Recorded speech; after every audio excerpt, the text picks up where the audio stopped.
Selamat pagi anak-anak kelas 6 yang ada di rumah. Jumpa lagi kita pagi ini dalam channel pembelajaran kita Marmit 2020. Anak-anak, apa kabar kalian pagi ini? Tentunya kalian sehat, bukan? Ibu harap kalian senantiasa semangat walaupun tetap belajar di rumah. Nah, anak-anak, kita akan sama-sama belajar di pagi ini tema 2, persatuan dalam perbedaan. Subtema 2, bekerja mencapai tujuan. Pembelajaran 4, 5, dan 6. Anak-anak, di hari ini Ibu menggabungkan pembelajaran 4, 5, dan 6 karena pada pembelajaran ini hanya merupakan materi ulangan dari pembelajaran sebelumnya. Jadi, tidak perlu lagi kita membahas secara rinci. Nah, adapun tujuan kita di pagi hari ini sebagai berikut. 1. Setelah membaca teks, siswa mampu menulis peristiwa penting tentang semangat persatuan dan kesatuan berdasarkan teks sejarah menggunakan aspek apa, di mana, kapan, siapa, mengapa, bagaimana, dengan menggunakan kalimat efektif. 2. Setelah mendengar penjelasan, siswa mampu menyebutkan contoh-contoh sikap rela berkorban dan pantang menyerah dalam kehidupan sehari-hari.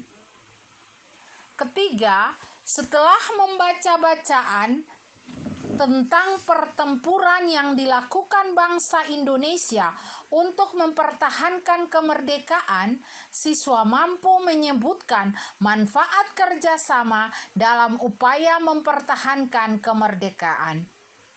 Yang keempat, setelah mendengar penjelasan dan mengamati gambar, siswa mampu menyebutkan jenis tarian daerah dengan pola lantainya. Anak-anak sekalian, tahukah kamu, para pahlawan juga bersatu dan bekerja sama melalui cara diplomasi dengan tujuan untuk mendapatkan pengakuan kedaulatan kemerdekaan bangsa kita. Upaya mempertahankan kemerdekaan Indonesia tidak hanya dilakukan melalui pertempuran, namun juga dilakukan melalui jalur diplomasi, perjanjian dan perundingan, serta seperti perjanjian Linggarjati, perjanjian Renville, perjanjian Drumroyen, dan konferensi Meja Bundar. Nah, perjanjian Linggarjati terjadi pada tanggal 15 November 1946 sampai 25 Maret 1947. Perjanjian Linggarjati adalah perundingan antara Indonesia dan Belanda di Linggarjati, Jawa Barat, yang menghasilkan persetujuan mengenai status kemerdekaan Indonesia. Perjanjian tersebut ditandatangani secara sah oleh kedua negara pada tanggal 25 Maret 1947. Hasil perjanjian Linggarjati adalah sebagai berikut. 1. Belanda mengakui secara de facto wilayah negara Republik Indonesia, yaitu Jawa, Sumatera, dan Madura. 2. Belanda harus meninggalkan wilayah Republik Indonesia paling lambat tanggal 1 Januari 1949. Yang ketiga, pihak Belanda dan Indonesia sepakat membentuk Negara Republik Indonesia Serikat atau yang disingkat RIS. pelanggaran Perjanjian Linggarjati. Pelaksanaan hasil perundingan ini tidak berjalan mulus.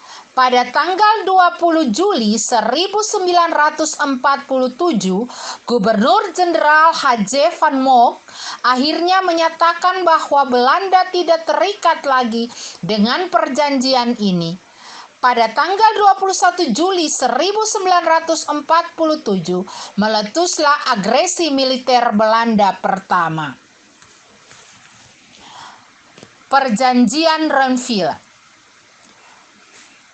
terjadi pada tanggal 8 Desember 1947 sampai 17 Januari 1948. Perjanjian ini dilakukan antara Indonesia dan Belanda. Perjanjian ini ditandatangani pada tanggal 17 Januari 1948 di atas kapal perang Amerika Serikat USS Renville yang berlabuh di Pelabuhan Tanjung Priok, Jakarta. Perundingan dimulai pada tanggal 8 Desember 1947. Perundingan ini ditengahi oleh Komisi Tiga Negara atau yang disingkat KTN. Anggota KTN yaitu Amerika Serikat, Australia, dan Belgia. Delegasi Indonesia dipimpin oleh Amir Syarifuddin. Delegasi Kerajaan Belanda dipimpin oleh Earl Abdul Qadir Widjoatmojo. Hasil perundingan Renville sebagai berikut. 1. Belanda hanya mengakui Jawa Tengah, Yogyakarta, dan Sumatera sebagai bagian wilayah Republik Indonesia. 2. Disetujuinya sebuah garis yang memisahkan wilayah Indonesia dan daerah pendudukan Belanda. 3. TNI harus ditarik mundur dari daerah-daerah kantongnya di wilayah penduduk di Jawa Barat dan Jawa Timur. Berikut perundingan Rumroyen.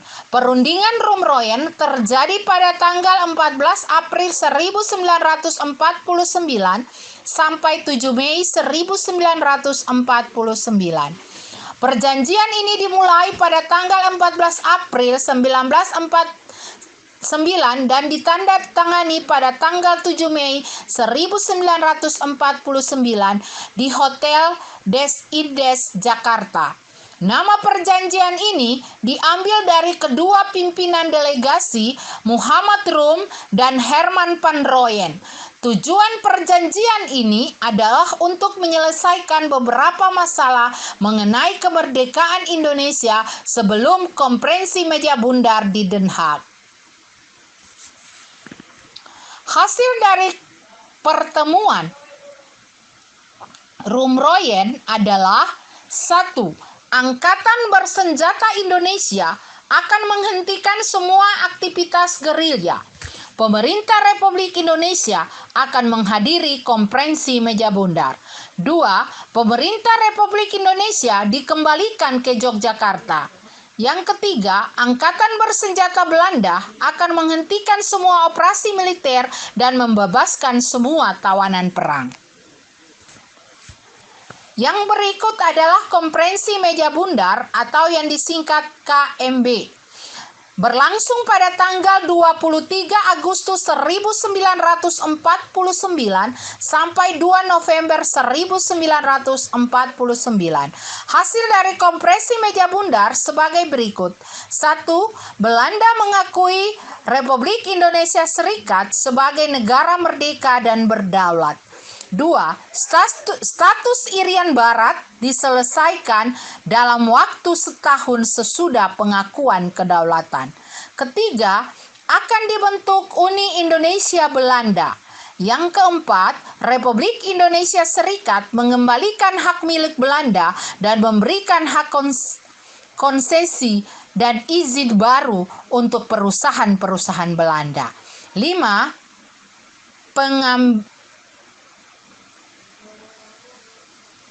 Pengambilalihan utang Hindia Belanda oleh Republik Indonesia Serikat.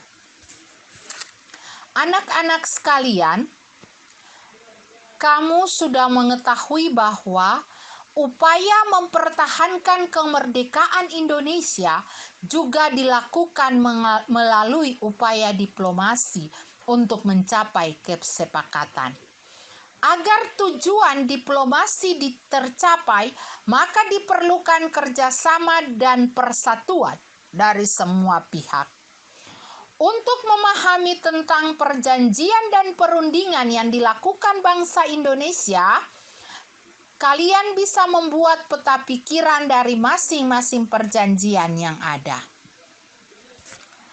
Nah, anak-anak, nilai persatuan dan kesatuan memiliki makna yang sangat penting bagi bangsa Indonesia. Persatuan merupakan kunci tercapainya kemerdekaan Indonesia.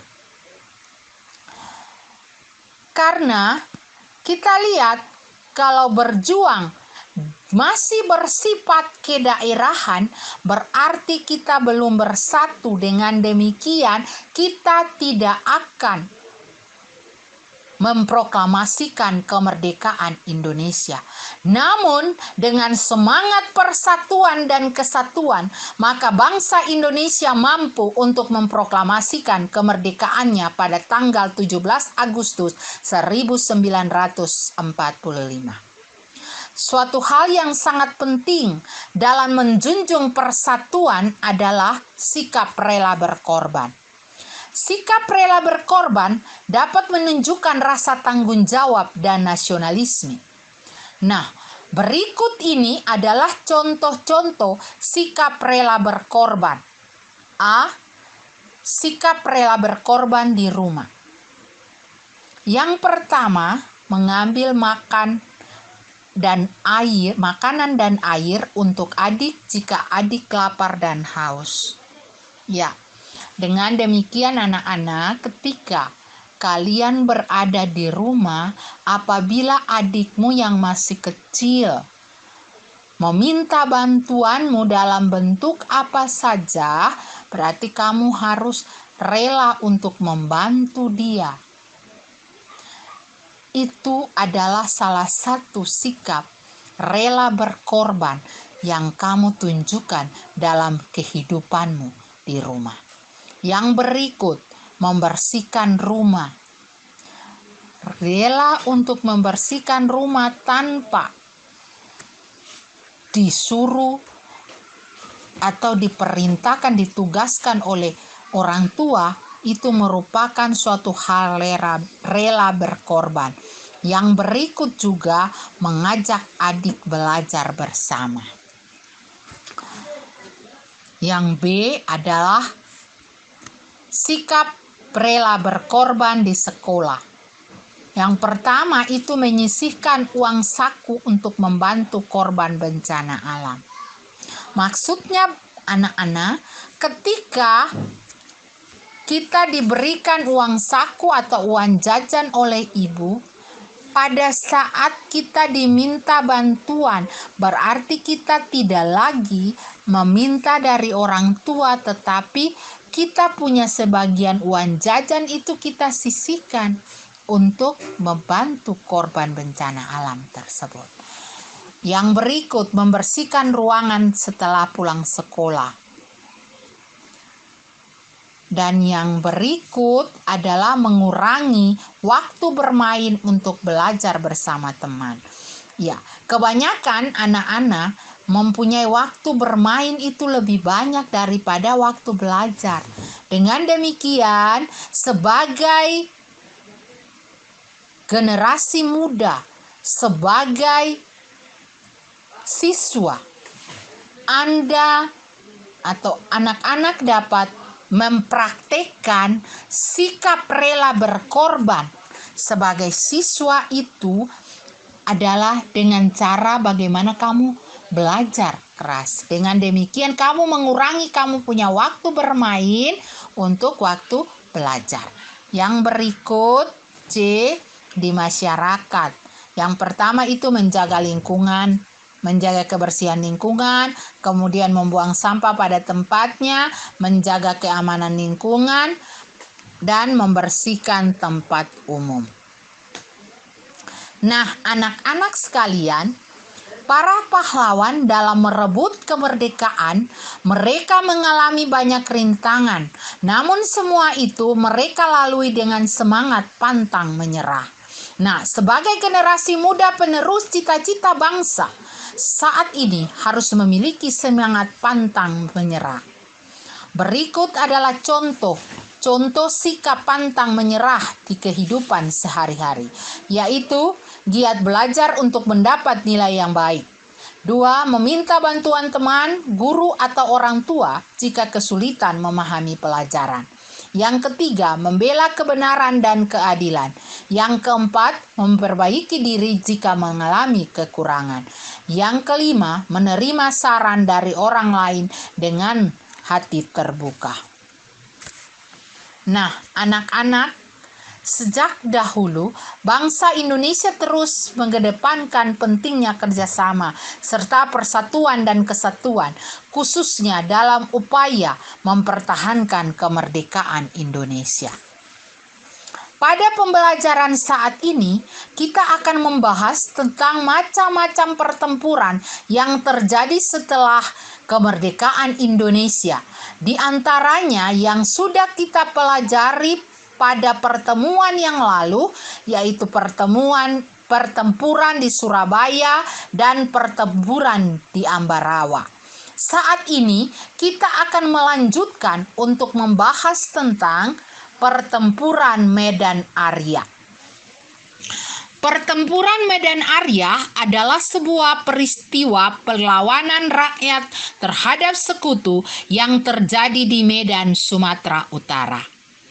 Pada tanggal 9 Oktober 1945, di bawah pimpinan T.E.D. Kelly, pendaratan tentara sekutu atau Inggris ini diikuti oleh pasukan sekutu dan Nika yang dipersiapkan untuk mengambil alih pemerintahan. Kedatangan tentara sekutu dan Nika ternyata memancing berbagai insiden terjadi di hotel yang terletak di Jalan Bali, Kota Medan, Sumatera Utara pada tanggal 13 Oktober 1945. Saat itu, seorang penghuni merampas dan menginjak-injak lecana merah putih yang dipakai pemuda Indonesia. Hal itu mengundang kemarahan pemuda Indonesia. Pada tanggal 13 Oktober 1945, Barisan Pemuda dan TKR bertempur melawan sekutu dan Nika dalam upaya merebut dan mengambil alih gedung-gedung pemerintah dari tangan Jepang. Inggris mengeluarkan ultimatum kepada bangsa Indonesia agar menyerahkan senjata kepada sekutu. Ultimatum itu tidak pernah dihiraukan. Pada tanggal 1 Desember 1945, sekutu memasang papan yang bertulis Vikets Bunderais Medan Arya atau batas resmi wilayah Medan di berbagai pinggiran kota Medan. Tindakan sekutu itu merupakan tantangan bagi para pemuda. Pada tanggal 10 Desember 1945, sekutu dan Nika melancarkan serangan besar-besaran terhadap kota Medan. Serangan ini menimbulkan banyak korban di kedua belah pihak. Pada bulan April 1946, sekutu berhasil menduduki kota Medan. Untuk sementara waktu, pusat perjuangan rakyat Medan kemudian dipindahkan ke Siantar. Sementara itu, perlawanan para laskar pemuda dipindahkan ke kota Medan. Perlawanan terhadap sekutu semakin sengit pada tanggal 10 Agustus 1946 di Tebing Tinggi. Peristiwa Bandung Lautan Api. Peristiwa Bandung Lautan Api adalah peristiwa kebakaran besar yang terjadi di kota Bandung pada tanggal 23 Maret 1946. Dalam waktu 7 jam, sekitar 200.000 penduduk Bandung membakar rumah mereka. Mereka meninggalkan kota menuju pegunungan di daerah selatan Bandung.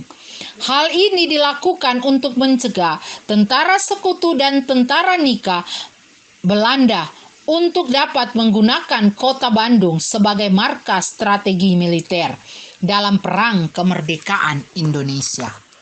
Karena kejadian tersebut, tentara Inggris merasa tidak diterima dan mulai menyerang hingga pertempuran sengit terjadi. Pertempuran yang paling besar terjadi di desa Dayeuhkolot, di mana terdapat gudang amunisi besar milik tentara sekutu. Dalam pertempuran ini, Muhammad Toha dan Ramdan, dua anggota milisi BRI Barisan Rakyat Indonesia, terjun dalam misi untuk menghancurkan gudang amunisi tersebut. Muhammad Toha berhasil meledak gudang amunisi tersebut. Namun, akhirnya Muhammad Toha yang gugur dalam pertempuran tersebut.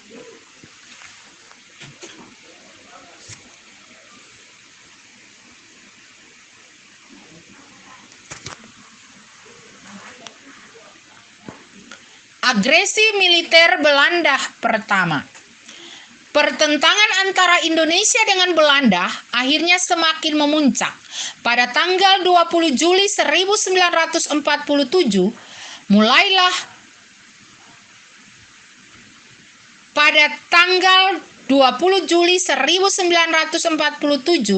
melalui Letnan Gubernur Jenderal Hubertus van Mook mengumumkan bahwa Belanda tidak terikat lagi terhadap perjanjian Linggarjati, dan keesokan harinya 21 Juli 1947 pukul 00 waktu Indonesia Barat, Belanda melakukan aksi agresi militer. Tujuan utama agresi militer Belanda adalah merebut daerah-daerah perkebunan yang kaya dan memiliki sumber daya alam, terutama minyak. Belanda berhasil menerobos ke daerah-daerah yang dikuasai oleh Republik Indonesia di Sumatera, Jawa Barat, Jawa Tengah, dan Jawa Timur. Tentara Belanda bergerak untuk menduduki wilayah Jakarta, Bandung, Surabaya, dan Semarang. Yogyakarta menjadi salah satu daerah yang menjadi sasaran utama Belanda dalam agresi militer Belanda pertama. Kota ini diserang dari udara dan menimbulkan korban tidak berdosa dari kalangan rakyat. Pemerintah Republik Indonesia secara resmi mengadu agresi militer Belanda ke PBB karena dinilai telah melanggar suatu perjanjian internasional, perjanjian Linggarjati. Atas tekanan keamanan PBB, pada tanggal 15 Agustus 1947, pemerintah Belanda akhirnya menyatakan akan menerima resolusi Dewan Keamanan untuk menghentikan pertempuran. Pada tanggal 17 Agustus 1947, pemerintah Indonesia dan pemerintah Belanda menerima resolusi Dewan Keamanan untuk melakukan gencatan senjata. Nah, anak-anak sekalian, pada pembelajaran yang lalu kita telah mengenal berbagai macam pola lantai. Mengenal berbagai pola lantai tarian daerah berfungsi untuk mengatur posisi penari dalam ruang gerak untuk menari. Jenis pola lantai melingkar, adanya pada tari Pakarena dan tari Pandet. Pola lantai diagonal adanya pada tari persembahan, tari remo, dan tari baris gede. Pola lantai horizontal pada tari saman, tari lengger, dan tari sapin. Pola lantai vertikal pada tari yospan, tari baris cengkedan, dan tari manuk dadali. Nah, anak-anak sekalian, demikianlah penjelasan Ibu tentang materi yang telah Ibu sampaikan. Untuk itu, Ibu harap kalian dapat serius untuk mengikuti apa yang Ibu jelaskan, dan kalian akan menjawab pertanyaan-pertanyaan berikut. Untuk muatan bahasa Indonesia, kalian akan membaca bacaan yang berjudul Peristiwa Bandung Lautan Api. Kemudian kalian membuat peta pikir menggunakan aspek apa, di mana, kapan, mengapa, dan bagaimana. Dalam arti bahwa kalian membuat pertanyaan-pertanyaan sesuai dengan isi bacaan, lalu pertanyaan tersebut akan kamu jawab. Yang berikut untuk muatan PPKN, kalian akan menuliskan 2 sikap rela berkorban di rumah, di sekolah, dan di masyarakat. Kemudian kalian juga dapat menulis sikap pantang menyerah dalam kehidupan sehari-hari.